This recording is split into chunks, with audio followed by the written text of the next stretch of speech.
Di Aceh sendiri nih teman kongko, penggunaan model atap ini pertama kali diterapkan pada Masjid Raya Baitur Rahman Banda Aceh sejak dibangun ulang oleh Belanda pada tahun 1879. By the way nih, mengenai sejarah pembangunan Masjid Raya ini sudah pernah kita bahas di video-video sebelumnya ya.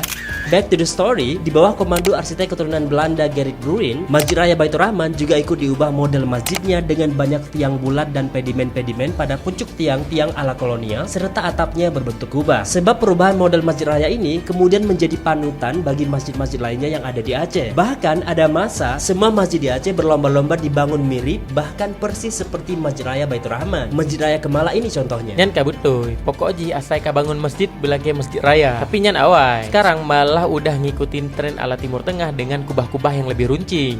Nah sebenarnya nih teman kongko, ngomongin arsitektur bangunan, masjid dasarnya dibangun mengikuti kondisi alam dan lokasi tempat. Kalau kita lihat masjid-masjid tua yang tersisa di Aceh atau daerah lain di Indonesia, dapat kita lihat atap yang dibuat berbentuk limas. Nah hal ini ternyata menyesuaikan dengan kondisi cuaca tropis di Indonesia yang cenderung lembab dan sering hujan. Dengan model atap limas ini, air hujan dapat segera turun ke tanah. Bahkannya lagi nih, ada ruang antar atap pucuk dengan atap limas di bawahnya digunakan untuk mengalirkan udara ke dalam bangunan agar masjid senantiasa dingin dan adem. Mungkin yang kesebab urang jamun trip-trip geduk dalam masjid, dari itikaf, semubut, rapat, musyawarah sampai mandup acara dalam masjid. Jadi bahpi awai hana kipas angin ataupun AC tetap tepi. Memang urang jamun bahpi hana kuliah arsitektur, tapi wate gepegat sabo bangunan memang na perkiraan abih sago.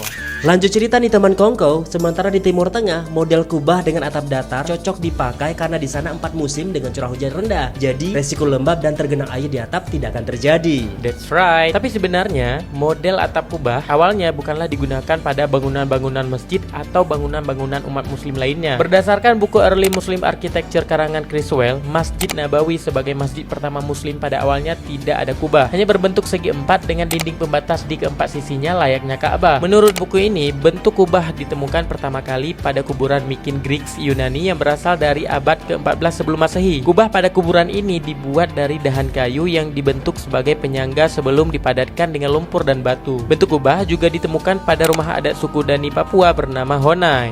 Sementara itu nih teman kongko, kubah pada masjid pertama kali dibuat pada Masjid Al-Aqsa di Yerusalem, Palestina yang dibangun pada tahun 691 Masehi.